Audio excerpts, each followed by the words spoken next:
आज Doubtnut app download करें। Doubtnut पर अपने सभी गणित, रसायन विज्ञान, भौतिक विज्ञान और जीव विज्ञान के डाउट्स का करो सफाया। बस प्रश्न की फोटो खींचो, एक ही प्रश्न को क्रॉप करो और तुरंत वीडियो सोल्यूशन पाओ। अभी डाउनलोड करें।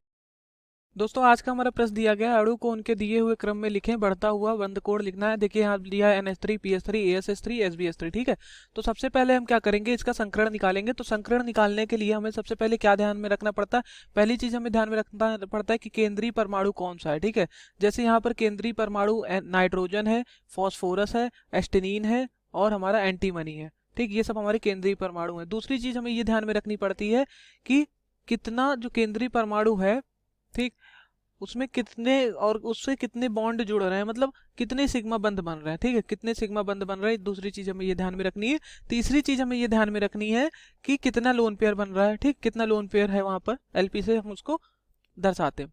अब देखिए, अगर 3 होगा, अगर 2 होगा तो मतलब SP, ठीक, 3 होगा तो SP²। अब इसका मतलब आपको समझ में आ जाएगा।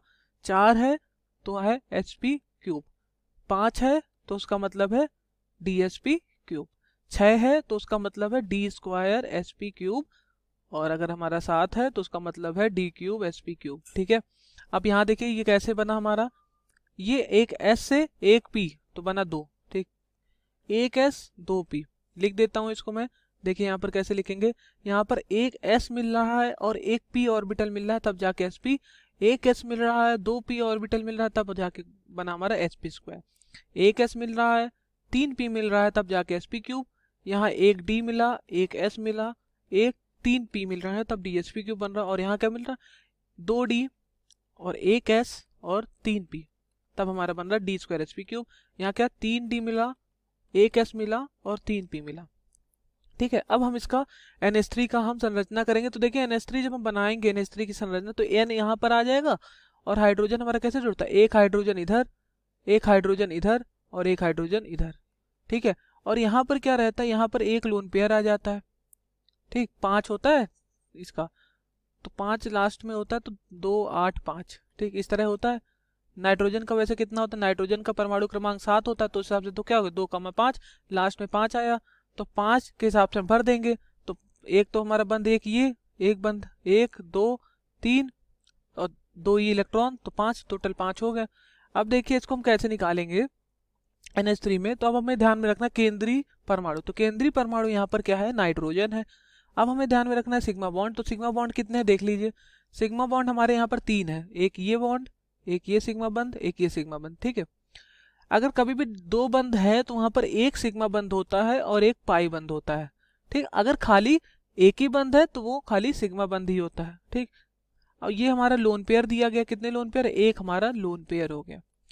तो 3 सिग्मा बंध प्लस एक लोन पेयर कितना हो गया, टोटल 4। और हमने 4 का मतलब यहाँ पर बताया है, 4 का मतलब है SP³, मतलब एक S मिला है 3 P मिला है, तो इसका जो संकरण हो जाएगा वो हो जाएगा SP³। ठीक, मतलब हमारा NH3 का जो संकरण हो जाएगा वो हो जाएगा SP³। अब इसी तरह हम PS3 की बात करते हैं तो PS3 का भी SP³ हो जाएगा। देखिए कैसे, क्योंकि यहाँ नाइट्रोजन है, यहाँ फॉस्फोरस होगा, फॉस्फोरस का पास भी हमारा लास्ट में 2 ही रहेगा, एक लोन, फॉस्फोरस के पास एक लोन पेयर रहेगा ऐसे। ठीक, ये हमने लोन पेयर इस तरह दर्शा दिया। ठीक, ये हमारा एक लोन पेयर हो गया और यहाँ पर हाइड्रोजन, यहाँ हाइड्रोजन, यहाँ हाइड्रोजन। इसके सारी संरचना ASH3 SbH3 सारी संरचना ऐसे ही बनेगी और सबका संकरण सेम होगा। सबका संकरण, सबके पास संकरण SP³ होगा, सबका संकरण कितना होगा SP³ और सबका लोन पेयर एक होगा, सबका संकरण SP³ है। ठीक, और लोन पेयर की बात करें तो लोन पेयर इसके पास एक लोन पेयर है। ठीक, लोन पेयर सबके पास एक ही लोन पेयर है। जब ऐसा केस आता है, ये ऐसा क्यों हो रहा है, क्योंकि नाइट्रोजन फैमिली से बिलोंग कर रहे हैं, 15वीं फैमिली से है ये सब। ठीक है, 15वीं फैमिली, आवर्त सारणी के 15वीं फैमिली से है ये, नाइट्रोजन, फॉस्फोरस, एस्टेनिन और एंटीमनी। ठीक, इसमें सबका संकरण सेम है, सबका लोन पेयर सेम। अब देखेंगे कि अगर ऐसा होता तब हम बॉन्ड एंगल या कोण बंध कैसे निकालते हैं। ठीक है, चलिए देखते हैं। देखिए अगर संकरण भी सेम है और लोन सेम होगा और लोन पेयर भी सब में सेम होगा, ठीक है, तो हम देखिए क्या करेंगे, तब हम इलेक्ट्रॉन निगेटिविटी को देखेंगे, विद्युत ऋणात्मकता को देखेंगे। ठीक, अगर विद्युत ऋणात्मकता बढ़ रहा है, विद्युत ऋणात्मकता बढ़ता है तो हमारा बॉन्ड एंगल भी बढ़ता है।